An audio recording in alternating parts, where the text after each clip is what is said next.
Good morning. There's always a danger when you're the third speaker from the same district that your points have already been covered. I've got more lines through my notes here than I intended. But I'd like to say offhand, I've really enjoyed every speaker so far, right from Randy setting the tone for us today and giving us the overview to each speaker who's brought their perspective forward. And I have to say, the one that resonated the most for me was Jeremy, because he and I think alike. When I was in schools, I was very much of the mind, tell me what I'm responsible for, give me my resources, and leave me alone. Because we've got the expertise in this building and in this community to get the job done, and we will show you things that are beyond your expectations. And so that was always the orientation that we came from. And I have to say, his 5 answers are the right answers. They're perfect. They're aligned with what we were doing and what our beliefs have been in Edmonton over the years. Except if I could take the liberty, I would add one more. And number 6 for me would be, everyone has one boss. And that person is the one who sets your outcomes that you're responsible for, allocates your resources, and ultimately evaluates your performance. Because you can't do a job when you're getting that kind of input from a variety of sources. You need one person.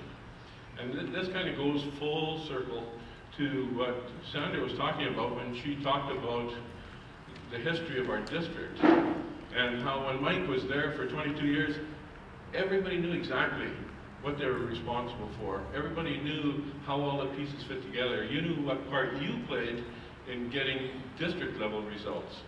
And then, as we moved through a series of superintendents after Mike left, we lost some of that. And the biggest mistake, in my view, was when that level of associate superintendents was removed, and you have 200 principals reporting to a superintendent, which is an unworkable model. And the superintendent can't possibly have a presence in the schools when he's got superintendent level responsibilities. And so what happened was principals were able to carry on for a while because they were well prepared for their jobs. They were well mentored, well coached. They knew what they had to do, and they could do it. But as we started to turn people over in a few years, and new principals were coming in without that previous experience of working with close supervision, then things started to tail off. The good news is that we're coming full circle and getting back to where we should be. And so when we get to the keynote presentation tomorrow, what I'm going to talk about, I'll tell you a little bit about my background. I've spent 40 years with Edmonton Public, and that was partly school-based, partly central office-based. I had the great good fortune to be an associate superintendent working with Mike Stramiski when he was there, as part of a team that was setting district direction and working closely with principals to do their job and achieve their results. And then after we had our flattening of the organization and the associate superintendents became extinct, then I had the opportunity to go to Jasper Place High School, and I spent 12 years there, and it was a wonderful 12 years of my career. And so when we get to the keynote, what I'm going to refer to is how the site-based decision-making model impacted the role within central office as an associate superintendent, how we fit, what we did, how we related with schools, and then from the field perspective, as a principal in a school and working with the staff, how that impacted our performance, and hopefully there'll be something of value there for you. As we came full circle, the position was recreated as assistant superintendents, and I came back downtown and came into that role again, working closely with principals. And so, different model, but the same general approach. And so that's what my keynote's going to be about. And so I just have a few general comments. And the key question that you're facing today is, or one of the key questions is, what do we mean by school empowerment? What do we mean by site-based decision-making? And I had a chance to look through your pre-conference feedback, and there was two main themes in there, along with some others. But the main themes that were coming through was that it should be a results-based approach, that you should be looking at your outcomes and not having process mandated, because the expertise is in the schools. And the second part was just that people closest to the action make the decisions on how to impact teaching and learning. And so people at the site make the decision, and you're being evaluated on the results that you achieve.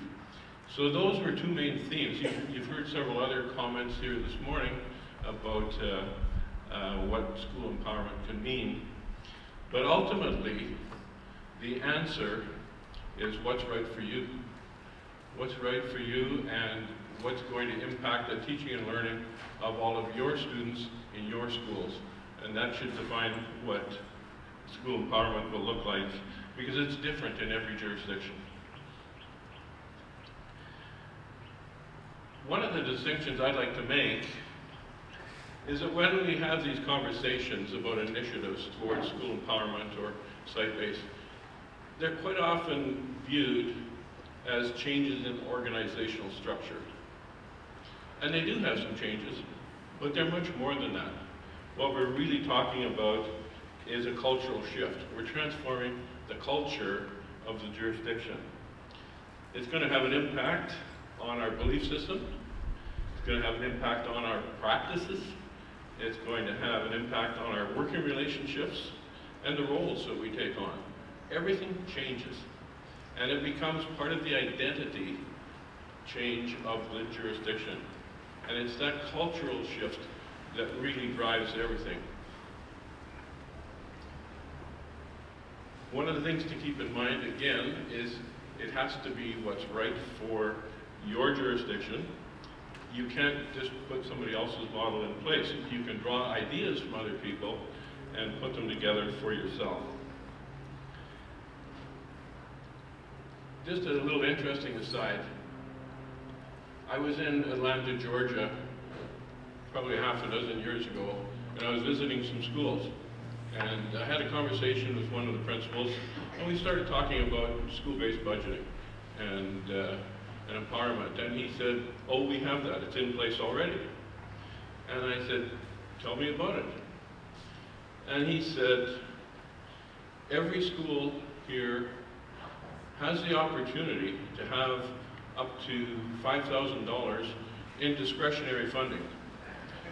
And all we have to do is fill out these forms and describe our project and why it's the right thing to do for our school, and send them off and get the approval, and we get that $5,000 and we can use it as discretionary money as long as we put it towards our project.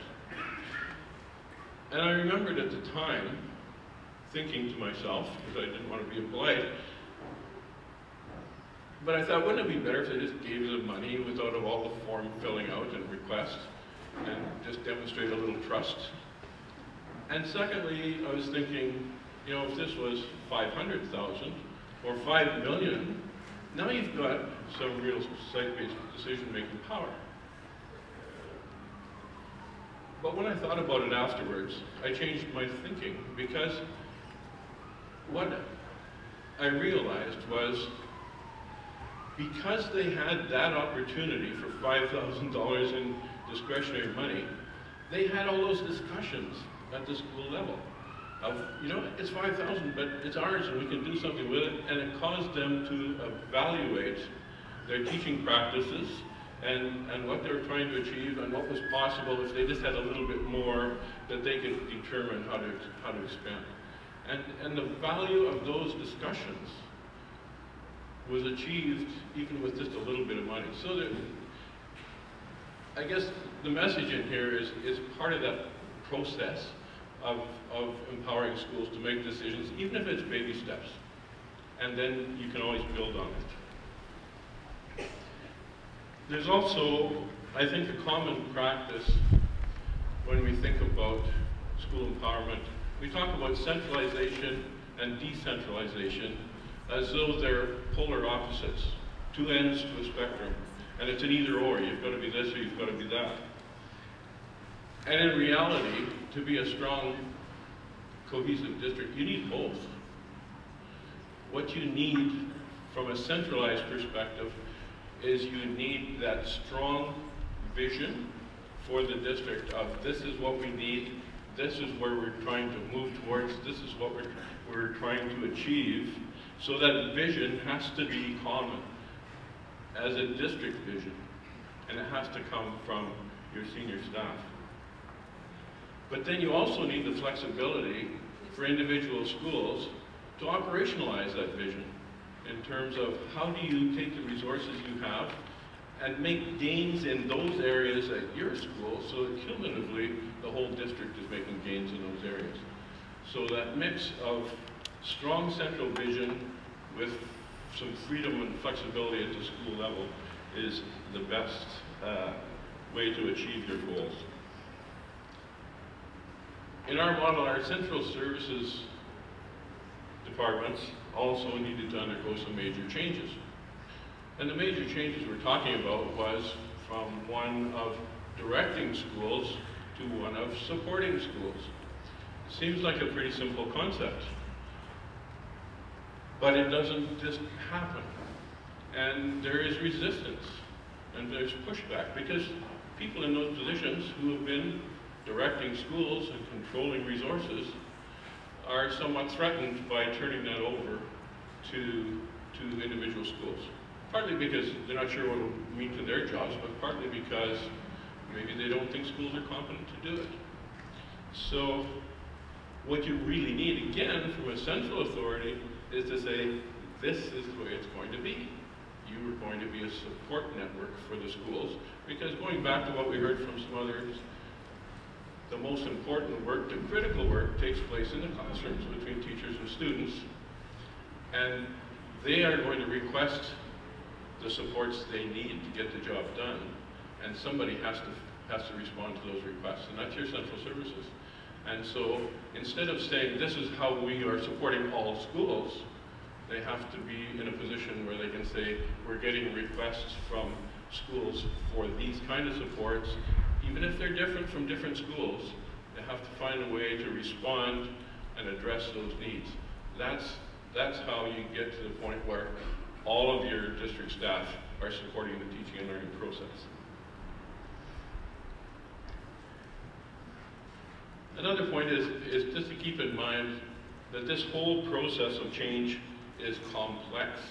It's a whole series of checks and balances, and you can't just plug it in. It's one where you have to initiate in stages. You take some small steps, you build on them, you adjust what's working and take out what isn't, and move to the next step. People have to be ready to take it on.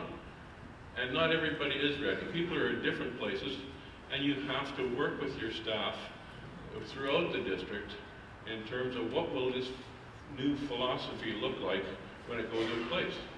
And so as staff are taking on new roles or changing roles, they're also developing new skills. There has to be some district level training, and there has to be some patience to work with people as they're moving into their new challenge.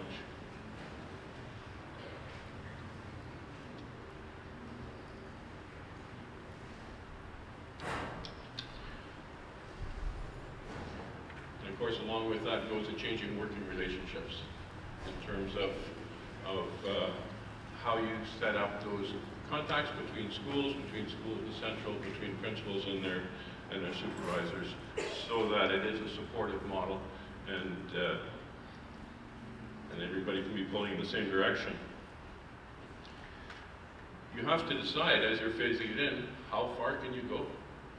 And what are the areas that you're willing to move to school decision making?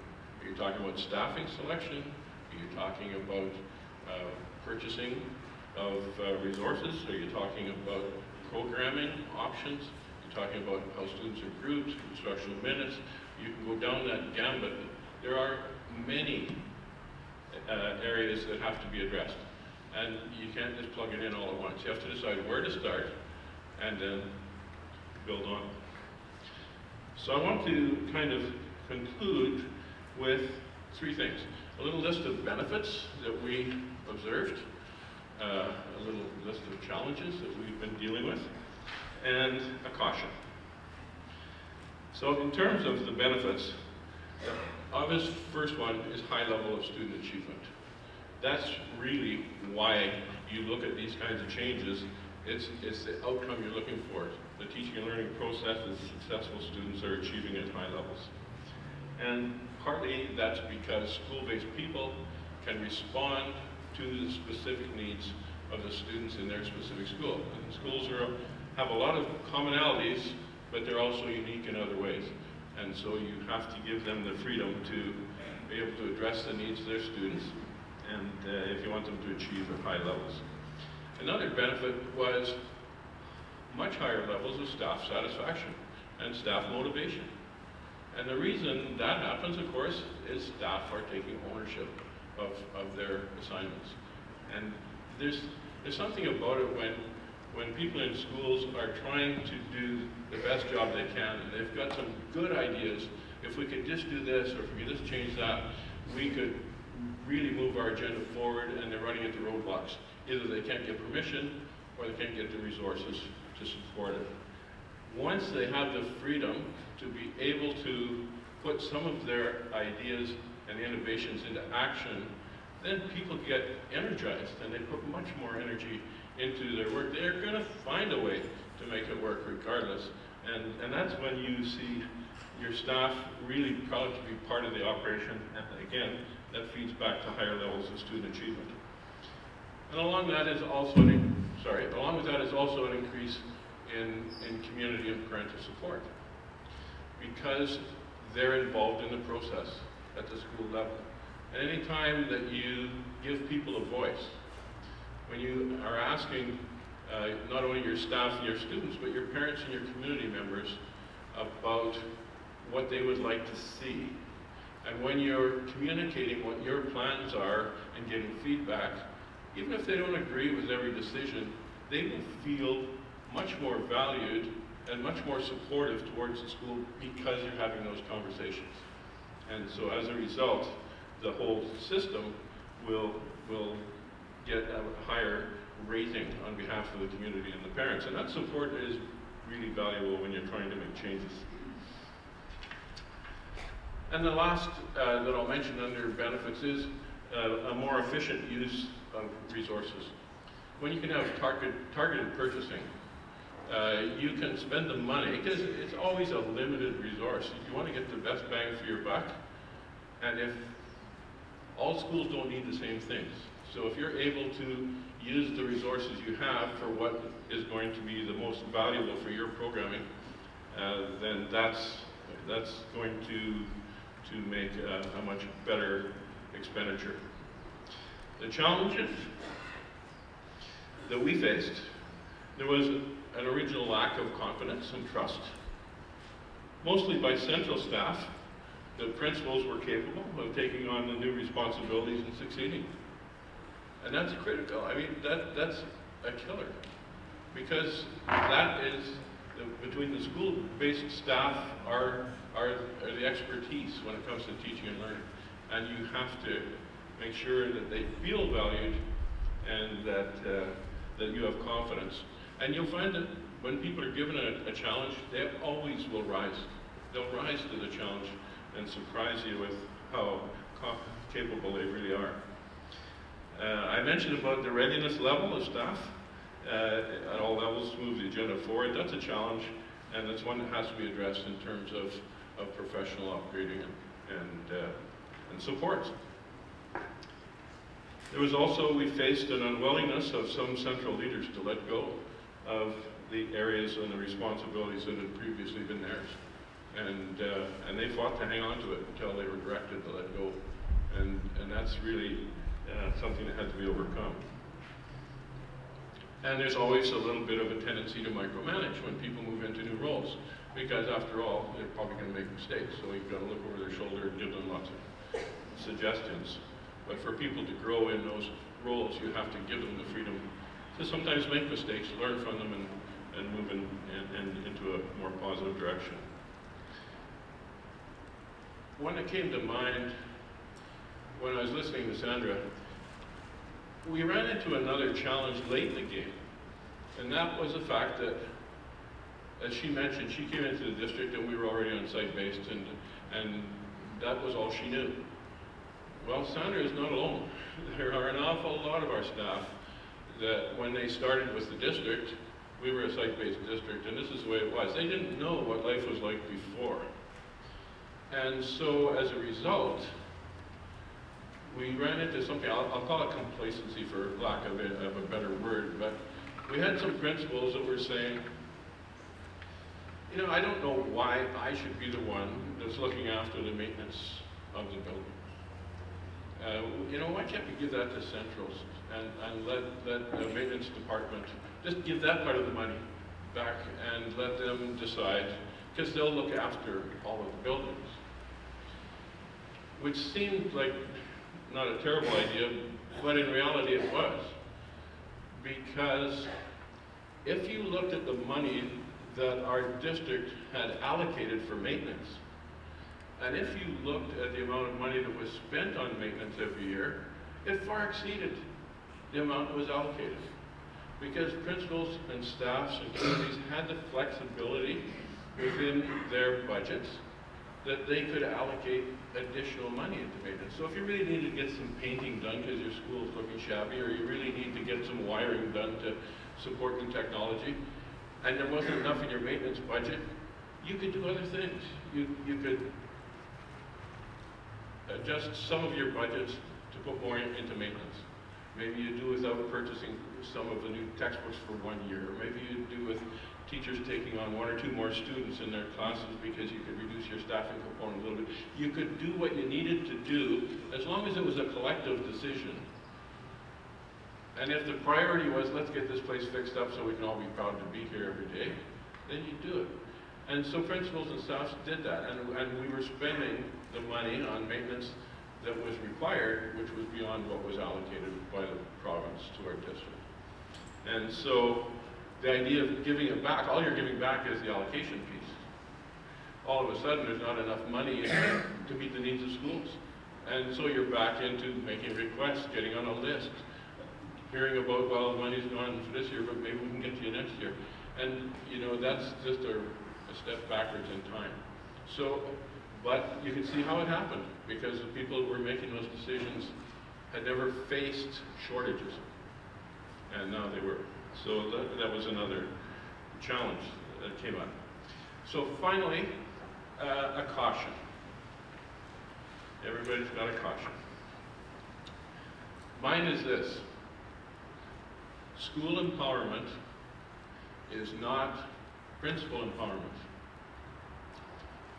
School empowerment means everyone in that school community has a voice.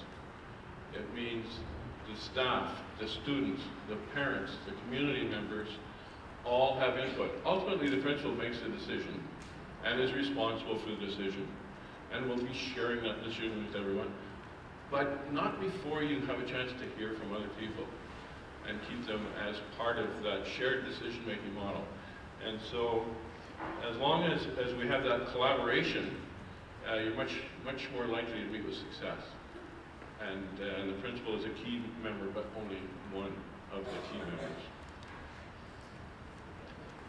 And I'd like to thank you for the opportunity to be part of these deliberations. This is really hugely valuable to gather people together on this topic. Regardless of where it leads to for each of you, or collectively for all of you, it's the right thing to be talking about. We're talking about students and learning, and how can you best support that. And I really look forward to being part of that discussion for the 2 days we're here. Thank you.